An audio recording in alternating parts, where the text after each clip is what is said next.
God cannot be everywhere, so He sent doctors with excellence and selflessness.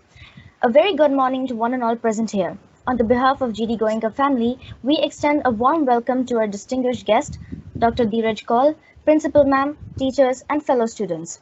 We all have assembled here on this auspicious occasion of the Doctor's Day, which is celebrated on 1st of July. The life of a doctor is never an easy one. Doctors dedicate their entire lives in the cause of humanity, and they swear to put the patients before their own lives. This, indeed, is a tough commitment to make and keep.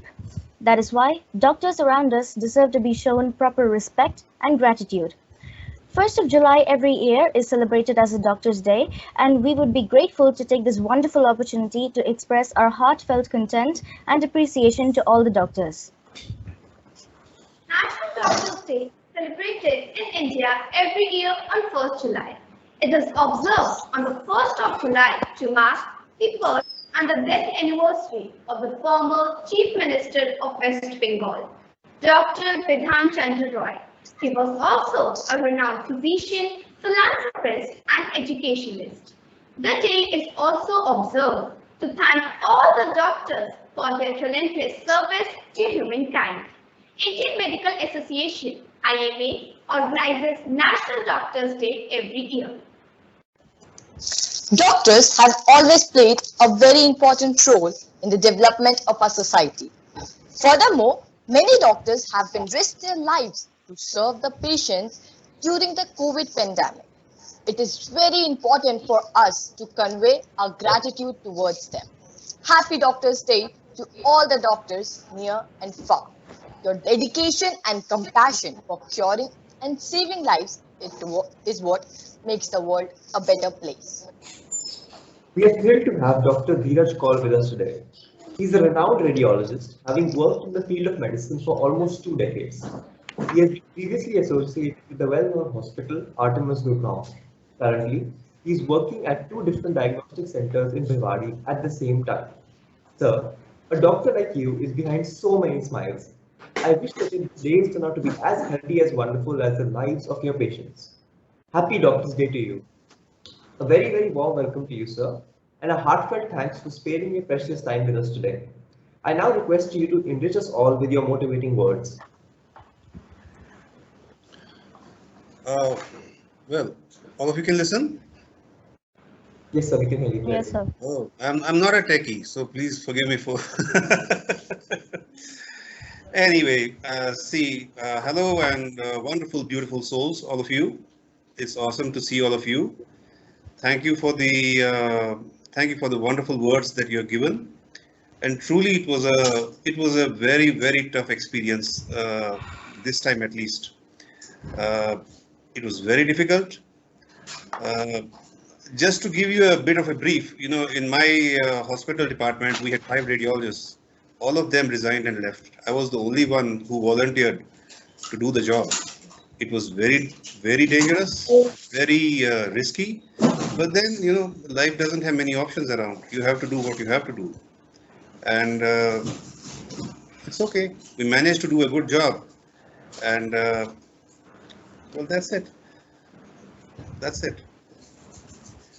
Times were very difficult. Even now they are not that easy, but especially wearing those PP kits, my God, is one horrible experience. You don't need to have a bath.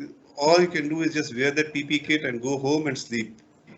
Everything is wet. So it was very difficult, very tough indeed. And especially for a person like me, I'm a radiologist, and I have to do the ultrasounds of patients in ICUs. Especially patients who are admitted in ICUs, they are very high risk category, very high viral load, and people literally used to be afraid. They used to just see the patients and go. So yes, it was a very difficult time. But then, in all these difficult times, I think we learned a lot of things. I personally learned a lot of things, and I learned to be more compassionate to patients. And it taught me that this is a problem which can happen with anyone. No one is spared from this problem, and we should try to do what best we can and leave the rest. That's it. Thank you, sir. Medicines cure diseases, but only a doctor can cure patients. I'm not. Questioning is the art of learning.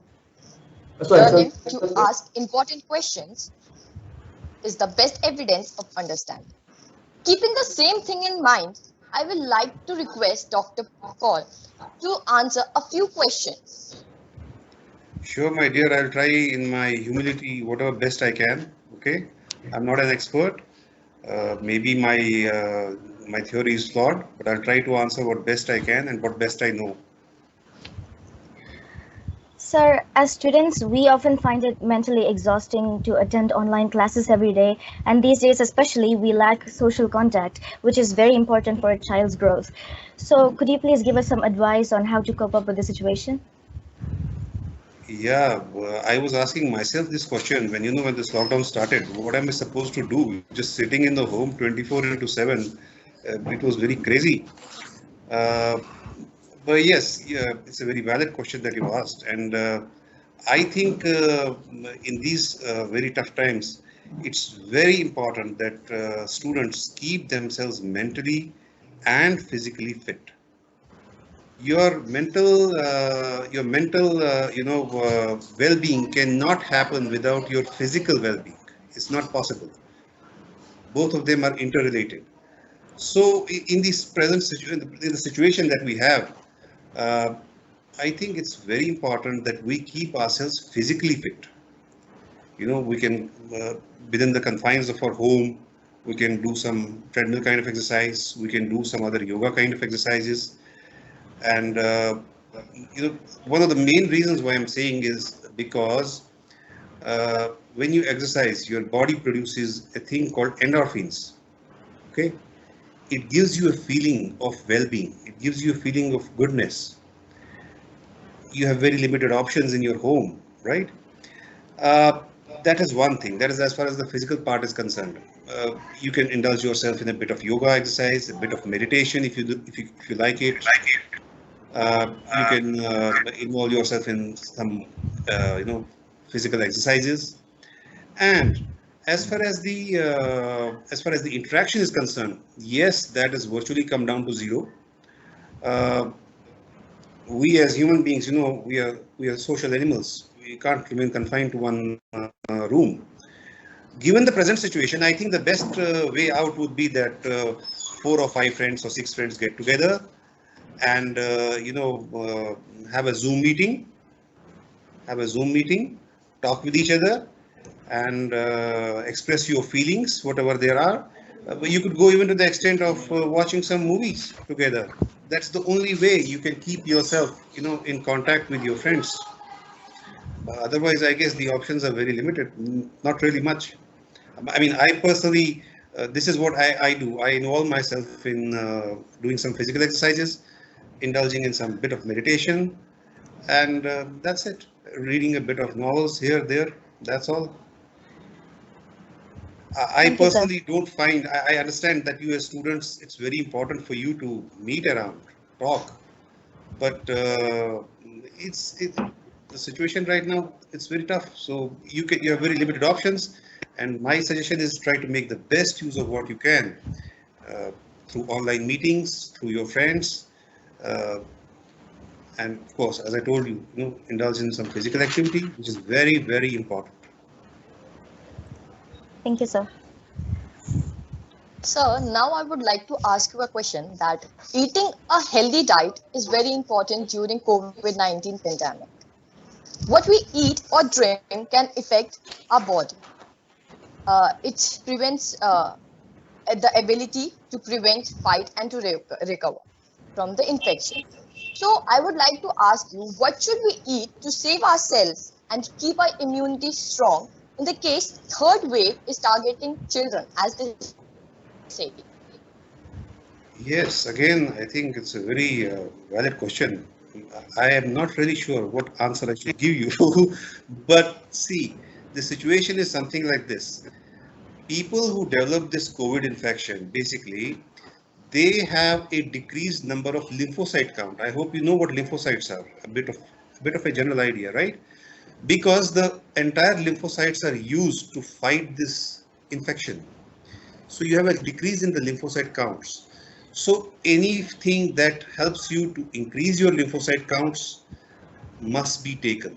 For example, you have lots of fruits, because fruits in general are working as antioxidants, and they support your immunity. They help you in your immunity. Fruits are a wonderful thing to do. You must take a lot of proteins, without doubts. Try to cut down on your carbohydrates. Try to cut down on your carbohydrates. Carbohydrates are not good. Okay. Try to take a lot of proteins, a lot of fruits, and of course, fats are to be totally avoided. Right. So, given this fact that we're saying that you are supposed to take a lot of fruits, you're supposed to take a lot of proteins. Proteins means, I'm not asking you to take a lot of meat kind of stuff. No, what I'm just saying is that there are other sources of proteins. Uh, you, know, you have dals, you have a lot of things. So try to take them in plenty. And of course, the single most important thing is try to keep yourself well hydrated. Very important. Keep yourself well hydrated. Drink plenty of fluids, juices, fruits, proteins, and that is the best combination in the present crazy times. Right? Thank you, sir. Sir, Times are very crazy. Times are very crazy. I tell you, I have not seen these kind of times. At least I have been in this job now for how many years? Now it's 24 years. I have not seen this kind of stuff. It's very crazy. Anyway, so building upon the last question, since we know that the third COVID wave is likely to target children, is the COVID vaccines safe for children aged 12 and above? If so, how can we trust these vaccines since they've been developed so quickly?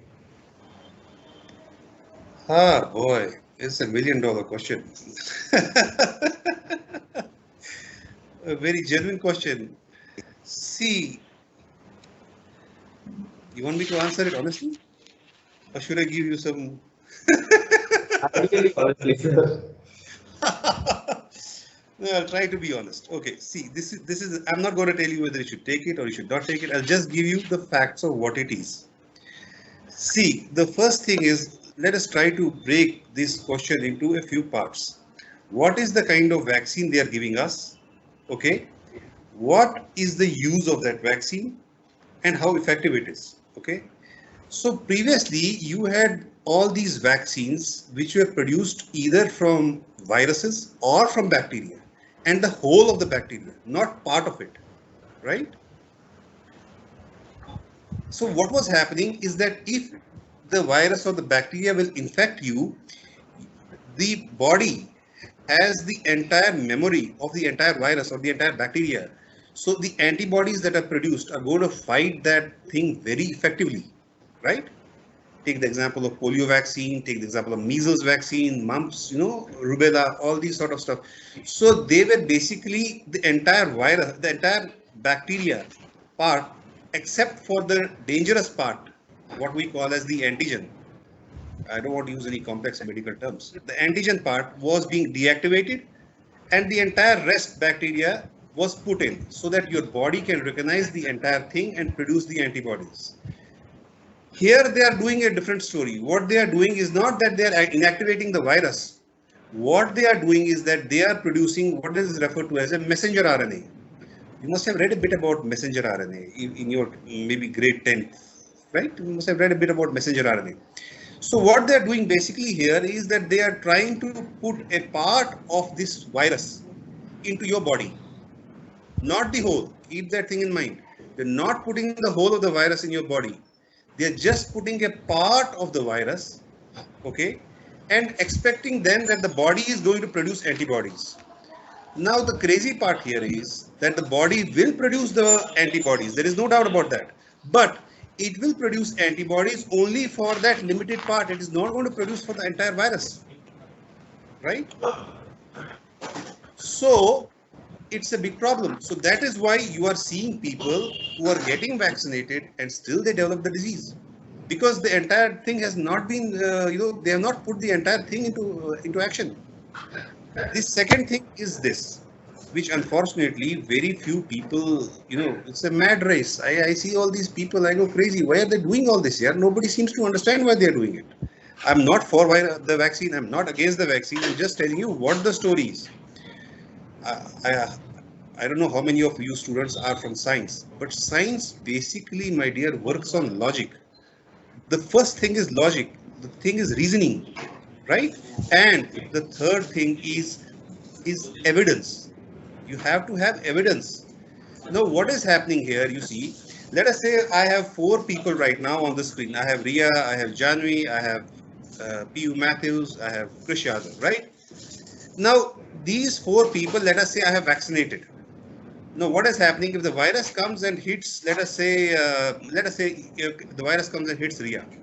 It will not be able to create the disease. But one thing you have to remember that she has not got the entire virus. She has just got a part of the virus. So the virus is sitting on that receptor wherever it is, and it's saying, well, I am not able to produce the entire disease. So let me do one thing. Since I'm not able to attach completely, let me do one thing. Let me mutate myself. Let me produce a new sequence by which this antibody that has been formed, I can escape that. Right? I hope you're getting what I'm saying. So this virus, the original virus, has now mutated and it has now entered, let us say, into one of the three of you. Your body already has the vaccine via the antibody, but it will not be able to detect this new virus, right? So the person who is developing this new infection is totally susceptible. The reason being that although he or she has been vaccinated, the body is not able to recognize it. It won't be able to recognize it, right? Because it was able to recognize the previous sequence, not this new sequence that is there. So that is why you see you have all these crazy variants coming: alpha, beta, delta, gamma, who knows, kappa, theta, all these stuff make coming times are going to be of people who are original creators. Believe me, this pandemic has taught us, I don't know about others, but this pandemic has taught me this only, that these jobs on which we are so much dependent, these jobs are not going to stay. It's all over. You won't have those kind of jobs and you won't have that kind of money. It's very important that you become creative. You remain creative, whether it is music, whether it is reading books, whether it is art, craft. You've got a billion things to do right now, right? Find out what is best suits you, and try to make it your own passion, because the coming times that you people have are going to be very, very tough. I'm telling you, they're very tough. They're not going to be easy at all. So those days of, when these people used to graduate out from MBAs and, BBAs and whatever they used to do and then get jobs in companies, you're not going to have that. It's over. I'm dead sure you must have heard on your news that Facebook has now given the option to its employees that you work from home only, isn't it? So they don't need to come back full time. You can stay back home and work. We'll pay you there only. You don't need to come here. Now think of that situation and then think of your situation. You people are still better off. Why? Because you're on the younger side of life. You're more flexible. A person like me is more rigid. I'm used to those very old ideas, and it's very difficult for me to change. But it's very easy for you to change, provided you have an open mind. Don't get stuck on one thing and say मैंने यही करना है. वो गड़बड़ हो जाएगा फिर total. Train टेढ़ी मेढ़ी हो जाएगी पूरी. ठीक है? Have open options. Look at multiple things. Keep yourself busy. Read books. Read novels. Read a lot of things. And because you see why I'm telling you this is because it's only with an open mind you will be able to analyze what these governments are doing to you. Don't trust them just like that. Don't do that. They're not trustworthy, right? I mean, you could consider me to be anti-government kind of stuff, because I don't think the governments ever were good at all. They made a mess of this entire thing. Just look at it, what they have done. People have lost their jobs. People have lost their livelihoods. People have lost so much. So why has this happened? This has happened because people were not prepared. And that I'm telling you this thing out of context. Why? Because you people will have the same situations. It will play out all over again. It's not going to be any different. So better keep your mind very open. Don't remain stuck to one thing. Try to improve your knowledge. Very important. Improve your knowledge. Read books, read novels, read a lot of day-to-day things that are happening. Try to read the news with unbiased. And news anyway doesn't come unbiased. Most of it is biased only. Try to go on blogs and try to see what the actual news is, and then try to decipher it. And that is the only thing that will help you out in this situation. The good things for you people is you're on the younger side of life, right? You're on the younger side of life. You have more energy. You are bubbling with life, right? Although COVID has brought it down a bit, I understand that. but nevertheless, you have everything going for you. Times are changing. They're not going to remain the same, right? So try to make use of best what you can given the situation it is. Don't remain stuck to it and say, "अरे यार, मैं ये कर नहीं पाया, नहीं हो सकता, मेरा तो ये idea था." Then you are caught in a dead end, right? That is as we can go on talking about it for hours together, but this is what it is. Keep yourself busy, keep your mind open, try to be creative, because the coming time is going to be the time of these people only, artists, creative writers, thinkers, musicians. ये लोग हैं जो अब आगे चलेंगे. That's it. Thank you so much, sir. Welcome, my dear. God bless you. Good morning, everyone. And Doctor, thank you so much. Thanks a lot. Since you are representing doctors community, so on behalf of the entire school and in fact from all of us, thank you for saving this world actually in these trying times. True, when you said that yes, the times are difficult and they have never been like this before. They are really different. But thank you from the core of our hearts that you did not give up. As you mentioned that there were two radiologists who had left and you were the only one. That's truly inspirational. Thank you so much. We are really heartfelt thanks to you, doctor. And because we feel safe. Because whenever something happens to us, the Google is the first choice generally. Okay, these are the symptoms, Google it, what has happened to me, and we find more symptoms and we try to relate with us.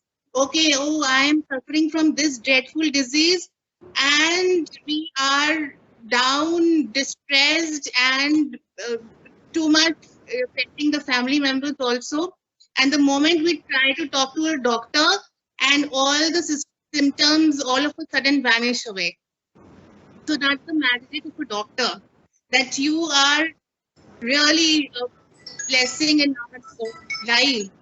And doctor, today you're leaving us with a food for thought for the weekend, that we need to really change our lifestyle since this situation is going to stay for some time. So better we adapt ourselves to this and we change ourselves according to this. So meditation, reading books, updating our knowledge, that's very important. I truly agree with you. That's really important now. For children, yes, it is, because they're the ones who are going to go out now after this. So children, I would like you to start with this very important suggestions from doctor's side, that meditation is required. We need to read books and physical exercises. Yes, you are unable to meet each other, but then at least at our own ends, we can start with yoga or something, right? And thank you so much, doctor. And we will like to have you more often so that you keep motivating us and with your inspiration. So looking forward to meet you soon. Welcome, ma'am. Welcome anytime. See, just before we part, my just one parting question to these students is, what do you think? Give me an honest reply if you know what it is. If not, think about it. What do you think caused this pandemic? What character of a human being is the thing that caused this pandemic? Any idea you have? Arrogance. Pardon? So, positive thinker. A Arrogance. positive thinker. I'm leaving you with a question, a food for thought. Think about it. Yes, somebody is writing laxity. Could be one of the reasons, but one of the main reasons why this thing happened is human greed. The greed to be, to be, I know, greed and ego. I am better than the other person. I know this. I know this. This I business has the one that has caused this. There was no need for these Chinese. Absolutely, dominance. Smita is writing desire for dominance and power. That's exactly what it is. So these Chinese, you see, what they did is that they went around and created this virus and gave it the power of multiplication. There was no need to do all this. Look at the number of lives that we lost. Look at the number of mess that has been created, all because of human greed. Right? It is a reminder to all of us, not only to you. It's a reminder to me also, everyone around. That it's better that we change our ways of looking at things. Don't become too greedy. Be happy with what we have, right?